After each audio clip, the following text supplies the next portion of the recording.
بسم اللہ والصلاة والسلام علی رسول اللہ محمد وعلی آلہ واصحابہ وازواجہ اجمعین۔ السلام علیکم ورحمۃ اللہ وبرکاتہ۔ آج ہم رمضان کی دروس کے سلسلے میں 11ویں مجلس میں ہیں۔ اس سے پہلے پچھلی مجلس میں جو 10ویں مجلس تھی، 10واں درس تھا، وہ حاملہ اور دودھ پلانے والی خواتین کے روزے رکھنے اور روزے چھوڑنے کے مسائل کے متعلق تھا۔ آج کی مجلس کا عنوان 17 رمضان یوم الفرقان۔ اس دن کا ذکر کرنا کیوں ضروری سمجھا گیا، یہ آگے کی گفتگو سے انشاءاللہ آپ صاحبان پر واضح ہو جائے گا۔ سب سے پہلے تو یہ بات واضح کرنا ضروری سمجھتا ہوں کہ یہ گفتگو، یہ درس، یہ بیان کسی دن کی، کسی شخصیت کی یا کسی واقعے کی کسی بھی طور کوئی یادگار، کوئی سالگرہ وغیرہ منانے کے لیے نہیں، بلکہ رمضان مبارک میں ہونے والے ایک عظیم واقعے کی بنا پر اپنے ایمان اور اپنے عمل کا جائزہ لینے کے لیے دعوت فکر ہے۔ 17 رمضان المبارک وہ دن ہے جس دن اللہ کے آخری نبی اور رسول کریم محمد صلی اللہ علیہ وعلی آلہ وسلم نے اپنے صرف فقط 313 مجاہدین کے ساتھ اپنی جانیں اور مال سب ہی کچھ لے کر اللہ کے دین کی فتح و نصرت کے لیے، اللہ کے لیے اور اللہ کے دشمنوں کے ساتھ کفر و اسلام کی پہلی مقدس جنگ لڑنے کے لیے مارکہ آرائی فرمائی۔ باطل کے خلاف یہ پہلا جہاد تھا، غزوہ بدر۔ جی ہاں، اس دن اللہ سبحانہ و تعالی نے حق کو باطل پر فتح عطا فرما کر حق اور باطل میں واضح فرق فرما دیا۔ اسی لیے اس دن کو خود اللہ تبارک و تعالی نے یوم الفرقان کہا، یعنی فرق کرنے والا دن، حق اور باطل کے درمیان فرق کرنے والا دن، یوم الفرقان، 17 رمضان۔ اور اس جہاد میں سب سے بڑا فرق جو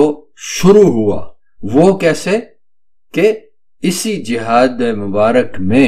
کفر و شرک اور باطل کا ایک بہت بڑا لعنتی سردار ابو جہل قتل ہوا۔ یہ وہ ان بدبخت لوگوں میں سے ایک تھا جو ہمارے محبوب اور اللہ کے آخری نبی اور رسول کریم محمد علیہ السلام کے لیے بد زبانی کیا کرتا تھا، انہیں گالیاں نکالتا تھا۔ اور اللہ سبحانہ و تعالی نے کفر و شرک کے اس سردار کو، اس بڑے طاغوت کو، کفر و شرک کے اس اعلی حضرت کو 2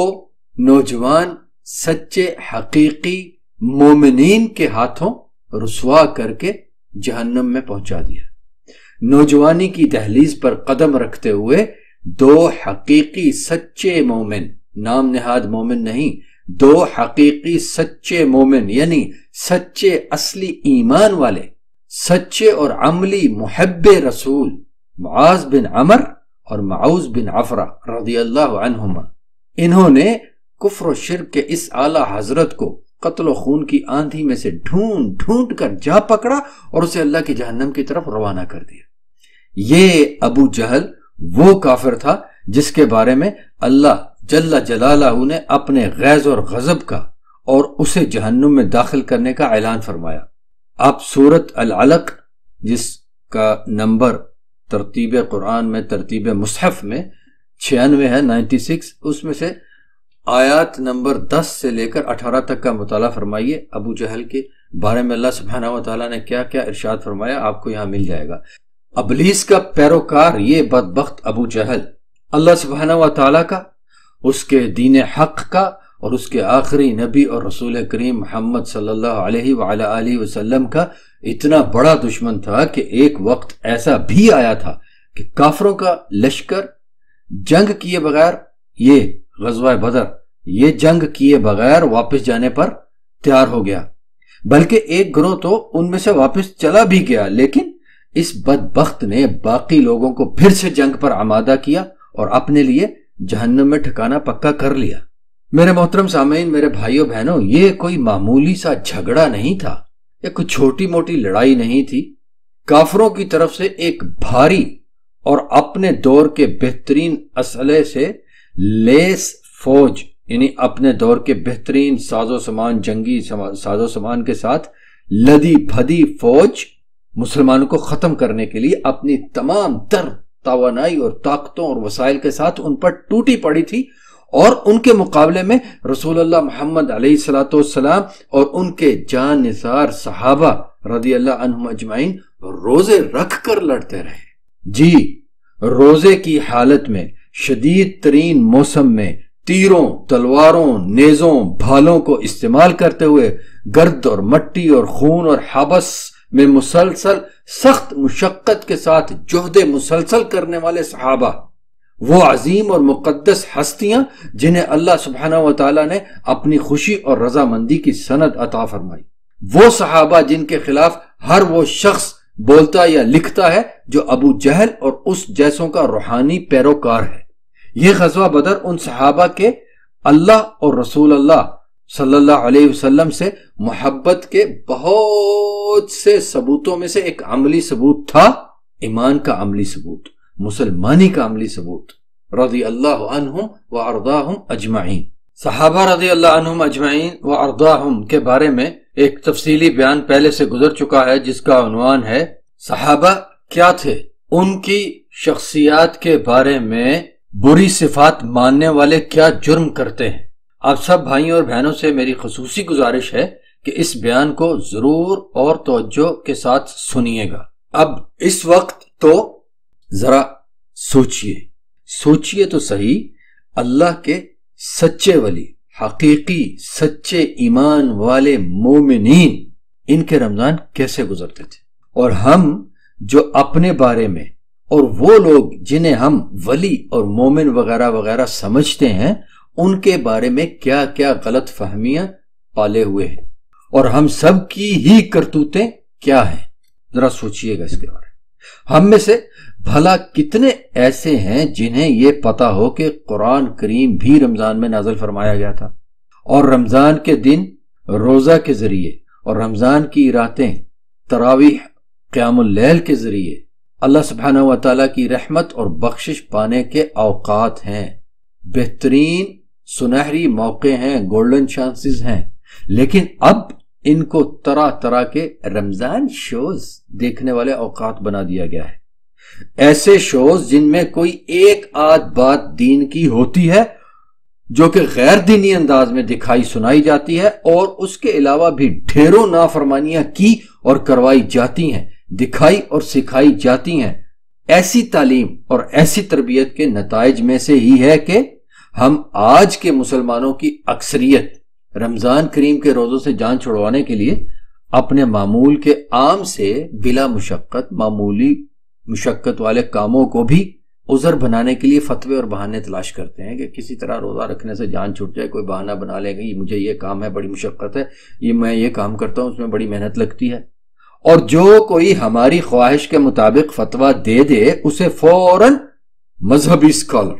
ہونے کی سند جاری کر دیتے ہیں۔ خاص طور پر ہمارا میڈیا اس قسم کے مذہبی اسکالرز، اسلامک انٹلیکچوئلز کی فصلوں کی بیج کاری اور کاشتکاری میں بہت متحرک ہے۔ اس میڈیا کی برکات و کرامات کے نتائج کی وجہ سے ہی اب ہمارے اسلامی جمہوریہ پاکستان میں معاشرتی انحطاط گراؤ کا یہ عالم ہے، معاشرے کے گراؤ کا یہ عالم ہے کہ شاید ہی کوئی ایسا گناہ اور بدکاری نہ ہوتی ہو جس کی بنا پر، جس کی وجہ سے سابقہ امتوں پر، پچھلی گزری ہوئی امتوں پر اللہ تعالیٰ کے عذاب نازل ہوئے تھے، بلکہ اگر یہ کہا جائے کہ سابقہ امتوں سے کہیں زیادہ اور بڑھ کر علل اعلان وہ سب گناہ ہمارے معاشرے میں کیے جاتے ہیں تو یہ غلط نہ ہوگا، یہ کہنا غلط نہ ہوگا۔ خود ہی دیکھ لیجئے، لواطت، ناپ تول میں کمی، ملاوٹ، بددیانتی، زنا، شراب نوشی، شراب کی خرید و فروخت، بے پردگی، بے حیائی، کفر و شرک پر مشتمل عقائد اور ان عقائد پر مبنی خود ساختہ طرح طرح کی عبادات، اللہ سبحانہ و تعالی، اللہ عز و جل کے احکام کا انکار، ان کا مذاق اڑایا جانا، اللہ کے آخری نبی اور رسول کریم علیہ الصلوۃ والسلام کے احکام اور اعمال، یعنی ان کے کاموں کا، ان کی سنت شریفہ کا، ان کی حدیث شریفہ کا انکار کیا جانا، مذاق اڑایا جانا، اور ان کی ختم نبوت کے حق پر ڈاکہ زنی، غرض کے اللہ تعالیٰ کے عذاب کو دعوت والا ہر کام ہی کیا جا رہا ہے، حقوق انسانی کے نام پر، حقوق نسوانی کے نام پر، گناہ کی اور اللہ کی اور اللہ کے رسول محمد صلی اللہ علیہ وسلم کی نافرمانی کے لیے ہر ایک راستہ کھولا جا چکا ہے۔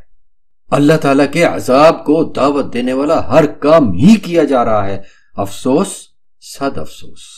کہ ہمارے اسلامی جمہوریہ پاکستان میں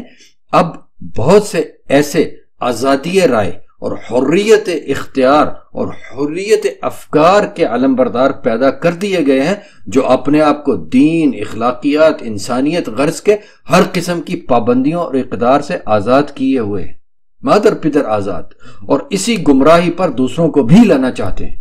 اور میڈیا سب سے زیادہ ایسے لوگوں کو پروموٹ کرتا ہے۔ ہمارے اندر اس قسم کے بہت سے ابو جہل موجود ہیں جنہیں ان کے ماننے والے ابو الحکم بنا کر پیش کرتے ہیں، لیکن در حقیقت وہ ابو الحکم نہیں، ابو جہل ہے۔ وہ حکمت والے نہیں بلکہ جہالت والے ہیں۔